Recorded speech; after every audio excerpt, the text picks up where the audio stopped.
नमस्कार, मैं उमेश जामसंडेकर, SCTV मराठी का संपादक। आज मैं आया हूं नागपाड़ा दक्षिण मुंबई के इलाके में और हम बात करने वाले हैं अंजुमन बिहार, इस संस्था के जो पदाधिकारी है श्री महमूद हकीमी महासचिव है, बाजू में बैठे हैं मेरे। उनके बाजू में बैठे हैं श्री मोहम्मद रिजवान शेख जो ट्रेजरर का काम करते हैं। अब ये जानना चाहेंगे हम हमारे व्यूअर्स के लिए कि भाई इस संस्था का मकसद क्या है, संस्था किस तरह से कभी स्थापना हुई इनकी, और ये मुंबई में इन लोग ने जो ये ऑफिस डाला है तो इसके माध्यम से ये क्या करना चाहते हैं, इस बारे में बात करेंगे। चलो बात करते हैं। हकीमी साहब नमस्कार। नमस्कार, आपका स्वागत है हमारे SCTV मराठी में। मुझे एक बताइए कि भाई ये संस्था जो है ये आप बिहार से ताल्लुक रखते हो, आप फिर भी इस महाराष्ट्र में आके, महाराष्ट्र के लोगों में आके आप जो प्यार मोहब्बत में अपने लोगों के लिए संस्था चलाते हो, इसके बारे में मकसद क्या है? बहुत बहुत शुक्रिया कि आप अंजुमन बाशिंदगाने बिहार मुंबई के हेड ऑफिस में आए।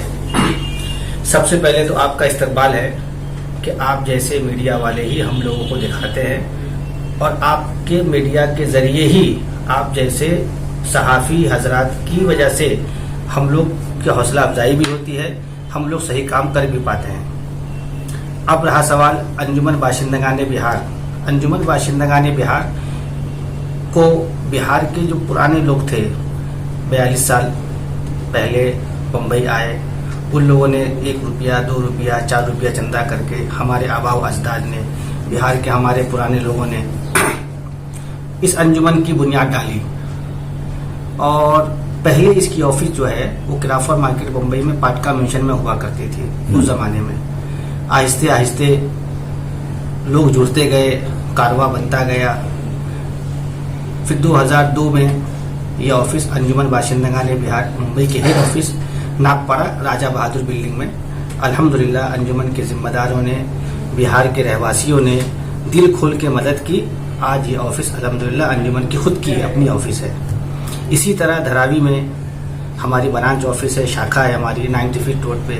गोंदी में हमारी ब्रांच है, मालोनी मलाड में हमारी ब्रांच है हमारी संस्था की। जहाँ जहाँ भी हमारे बिहारियों की आबादी है, बड़ी तादाद में जहाँ पे हमारे बिहार समाज के लोग रहते हैं, वहाँ पे हमने सबको एक करने का काम किया है और अंजुमन से सबको जोड़ने का काम किया है। जब जब सब जुड़ेंगे तो उनका काम होगा। सही बात है। मैं एक आपको ये सवाल ये पूछना चाहता हूं कि देखो आप महाराष्ट्र में हो,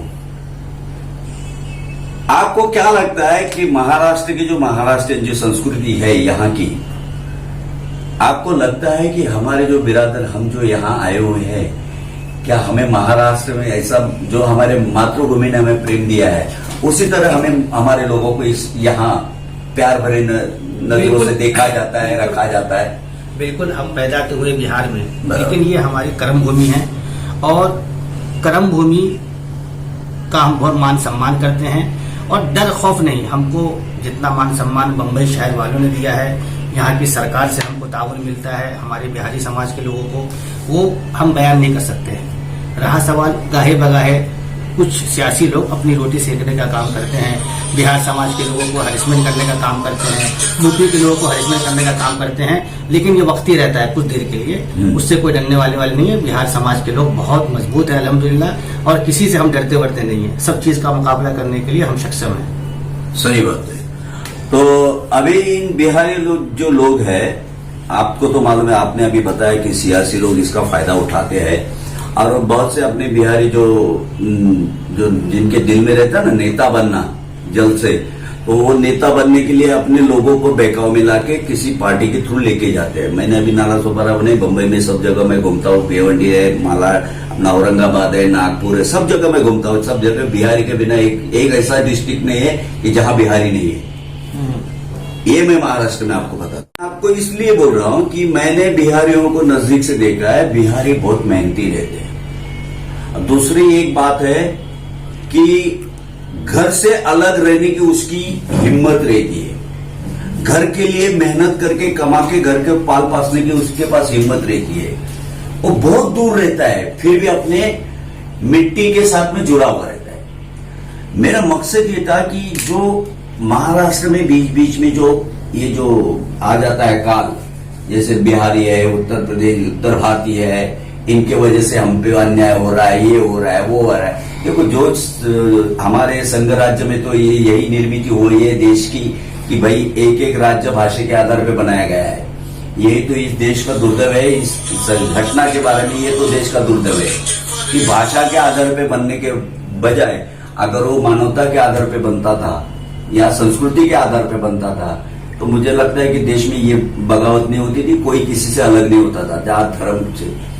तो ये जो बीच में आ जाता है पड़ाव, बिहारियों के साथ अन्याय होता है या किसी को बिहारी अन्यायकारक लगते हैं, आप इस विषय को किस नजर से देखते हो? नहीं, ये तो बहुत गलत है और इस तरह की बातें हमेशा हर 2 साल पे 3 साल पे, खास तौर से जब इलेक्शन का वक्त आता है, चुनाव का वक्त आता है, तो खास तौर से मनसे वाले इस मामले को उछालते हैं। लेकिन मनसे वाले को अपनी औकात में रहना चाहिए। उनकी क्या हैसियत है महाराष्ट्र के अंदर वो सबको पता है, तो उस पर ज्यादा बात करने की जरूरत नहीं है। हाँ, मनसे वाले अगर सड़क पे आएंगे तो अब हम लोगों ने अज़्म किया है क्योंकि मनसे का मुकाबला करने के लिए बिहारी समाज भी सड़कों पर उतरेगा।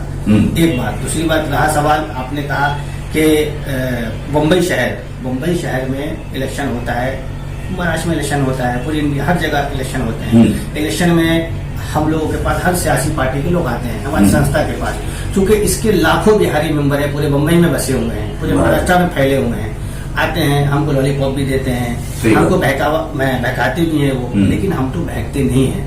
हमको उनकी असलियत मालूम है। और ये अंजुमन बाशिंदगाने बिहार किसी भी पार्टी, किसी भी सियासी राजनीति पार्टी की हिमायत या उसकी मुखालफत नहीं करती है। इनफिरादी तौर पे, मिसाल के तौर पे मैं जनरल सेक्रेटरी हूँ तो मैं आजाद हूँ, मैं अपने तौर पे किसी भी पार्टी की हिमायत या मुखालफत कर सकता हूँ। अंजुमन बाशिंदगाने बिहार के तहत पे अंजुमन बाशिंदगाने बिहार की जानिब से हम किसी की हिमायत या मुखालफत नहीं करते हैं और हम न किसी के बहकावे में आते हैं। सही बात है। अभी मैं थोड़ा सा आपको दूसरी तरफ लेके जाता हूँ। अभी ये कोरोना का काल मार्च से चला है, बराबर। बम्बई या महाराष्ट्र के हर कोने में रहने वाले बिहारी जो है, उत्तर भारतीय कोई भी हो, अपने भाई है वो, यहाँ उन्होंने काम धंधे के लिए आते थे, अपना पेट पालते थे, दूसरों की मदद करते थे, दूसरों को भी पेट भरने की कोशिश कर रहे थे। ऐसे वक्त पे कोरोना काल में जब 2-3 महीने का लॉकडाउन के बाद जब इनकी तरफ ध्यान नहीं गया सरकार का, तो वो अपनी जान बचाने के लिए भूख से, क्योंकि उनका काम धंधा सब बंद हो गया था बेचारों का, रहेंगे किधर, खाएंगे क्या, पेट कैसा पालेंगे, इस बात पे अगर वो अपने गांव जाना चाहते थे तो सरकार ने जो उनके लिए जो व्यवस्था की थी वो व्यवस्था में बहुत गड़बड़ी थी। बहुत से लोग साइकिल से, रिक्शा से, पैदल जाने को उन्होंने कहा, बहुत जनों की जाने भी चली गई। तो ऐसे वक्त आपकी संस्था के माध्यम से उस वक्त आवाज उठाया गया था या बिहारी लोगों के लिए कुछ किया गया था? सिर्फ आवाज ही नहीं उठाया गया था। आप लोगों को मैं जानकारी दे दूं कि 3 महीने तक इस ऑफिस में जहां आप बैठे हैं, अंजुमन बाशिंदगाने बिहार मुंबई हेड ऑफिस से मुसलसल राशन बांटा गया गरीबों को। अच्छा। और हमने किसी को, कौन हिंदू है, कौन मुसलमान है, कौन सिख है, सबको राशन दिया है और किसी की सिफारिश पे नहीं। जो जरूरतमंद आया उनके चेहरे से झलका कि इसको राशन की जरूरत है, उसको राशन दिया है। धारावी बरान जो हमारी है, वहाँ पे हमारे जो चेयरमैन है बच्चे भाई, उसके बाद जनरल सेक्रेटरी महासचिव है अशफाकुर रहमान पप्पू भाई, जनरल महासचिव है हमारे मोहम्मद इस्लाम शेख साहब, नायब सदर है, वाइस प्रेसिडेंट है मोहम्मद फुरकान शेख साहब। इन लोगों ने रात दिन मेहनत करके और सब मतलब जितने भी पुलिस स्टेशन है मुंबई के अंदर जहाँ बिहारी समाज रहते हैं, चाहे वो गोवंडी हो, धारावी हो, नागपाड़ा हो, अग्रीपाड़ा हो, सबके सीनियर इंस्पेक्टर से, डीसीपी से, ज्वाइंट कमिश्नर से हमने मीटिंग लिया। मीटिंग लेकर के उनके ट्रेनों का बंदोबस्त करवाया बिहार सरकार से मिलकर, उनके ट्रेनों का बंदोबस्त करवाया। और हमारी पूरी टीम, चाहे वो गोंदी की टीम हो, मालूनी की, अब्दुल समद शेख साहब हमारे वहाँ के चेयरमैन है मालूनी ब्रांच के, सब लोग लगे हुए थे और रात दिन मेहनत किया हम लोगों ने। और सरकार की तरफ से हमको सम्मानित भी किया गया है, पुलिस कमिश्नर की तरफ से हमको अवार्ड भी दिया गया है। तो अवार्ड के हम ख्वाहिशमंद नहीं है, हम सिर्फ आवाम की खिदमत के लिए अंजुमन बनी है और अब वो खिदमत करते रहेंगे।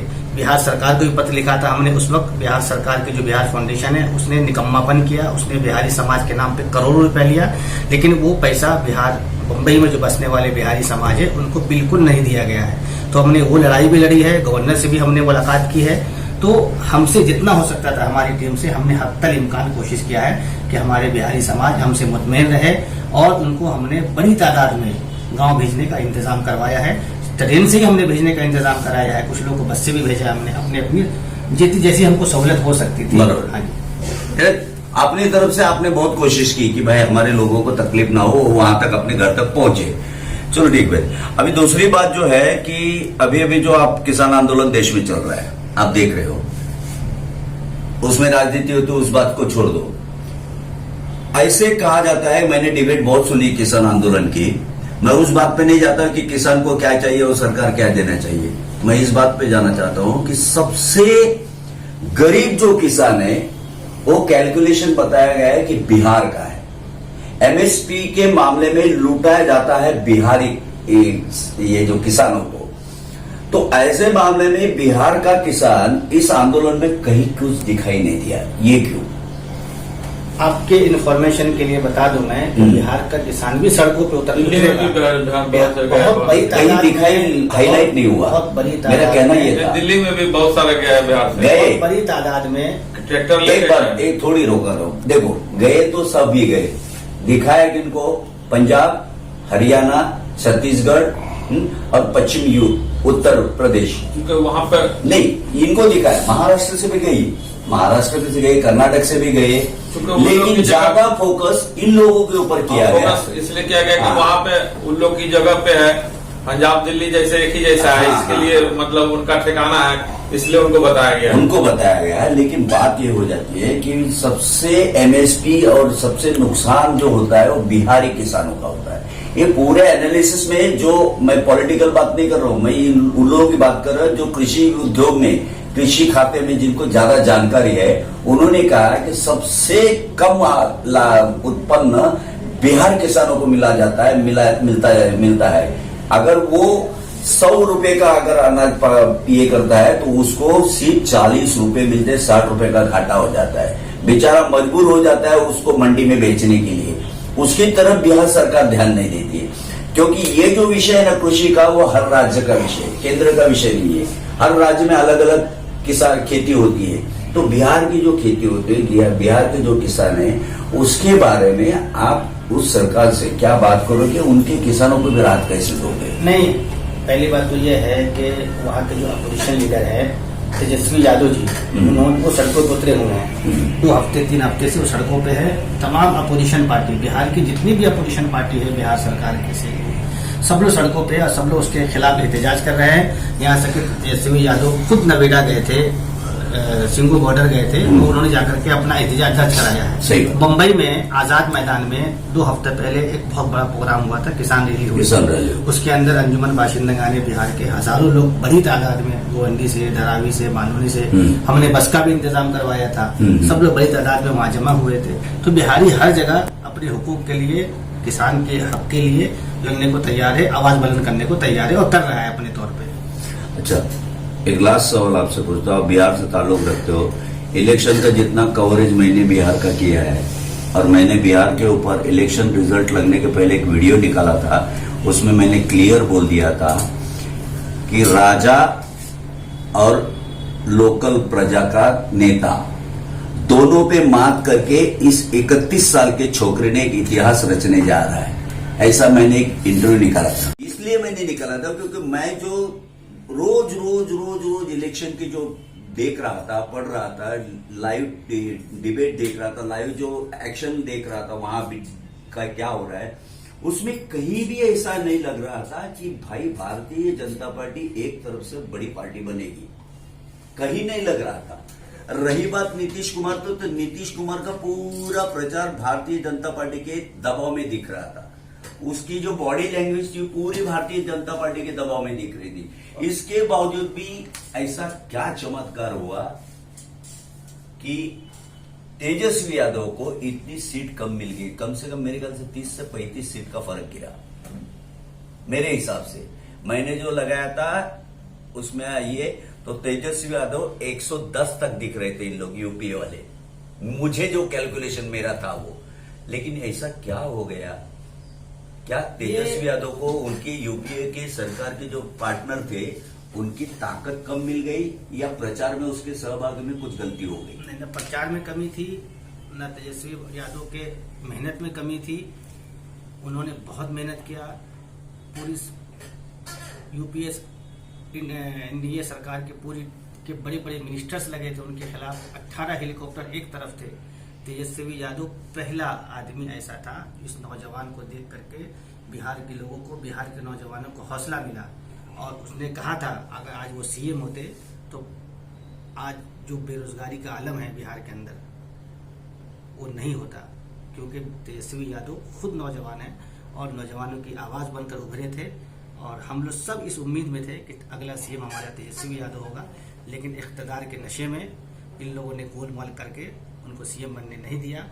और ये तो हम खुद, चूंकि हम बिहार से हैं, बिहार से बिलोंग करते हैं, हम सब जानते हैं पूरी कहानी, इसलिए हम ये दावे के साथ कह सकते हैं कि तेजस्वी यादव को सीएम बनने से कोई नहीं रोक सकता था इस बार।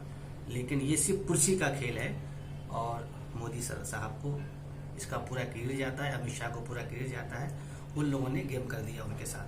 चलो ठीक बात है, अच्छी बात है। लास्ट जाते जाते मैं आपको आखिरी सवाल पूछता हूँ। महाराष्ट्र में जितनी बिहारी है, चाहे वो हिंदू हो, मुस्लिम का से हो, कोई जमात से हो या जात से हो, आप अपनी तरफ से उनको क्या संदेश देना चाहते हो सभी को? मैं यूं तो 22 लाख बिहारी महाराष्ट्र के अंदर रहते हैं।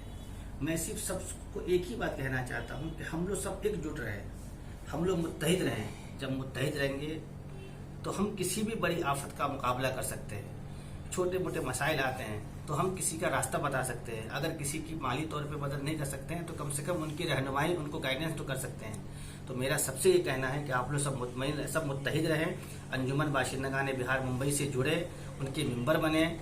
अगर आपको कोई दिक्कत आ रही है, कोई परेशानी आ रही है तो आधी रात को आप मेरे नंबर पे फ़ोन कर सकते हैं। मेरा नंबर है 9819565179। 24 घंटे में से कभी भी आप मुझे फ़ोन कर सकते हैं। अगर फ़ोन रिसीव नहीं हुआ तो आप व्हाट्सअप मैसेज कर सकते हैं, आपको मैसेज का जवाब दिया जाएगा, आपको कॉल बैक किया जाएगा। धरावी में हमारी ऑफिस है, गोंडी में ऑफिस है, मालूनी में ऑफिस है। अब बहुत जल्द इंशाल्लाह नाला सुपारा का नंबर है, वहाँ भी इंशाल्लाह ऑफिस खोलने का बंदोबस्त किया जाएगा।